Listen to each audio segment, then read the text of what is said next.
থানায় গিয়ে সেদিন ভোরে বললে কেঁদেই হাবু, নালিশ আমার মন দিয়ে খুব, শুনুন বড় বাবু। চারজন ভাই আমরা, একটা ঘরেই থাকি। দুঃখে আমি সারা দিন রাত ভগবানকেই ডাকি।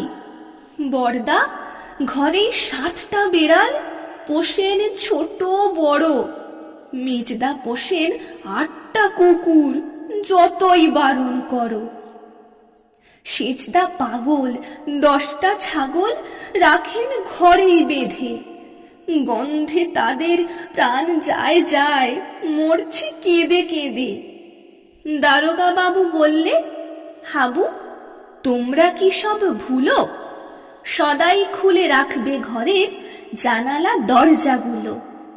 শুনেই হাবু বেজায় কাবু, বললে করুণ সুরে, 150 পোষা পায়রা আমার যাবেই যে সব উড়ে।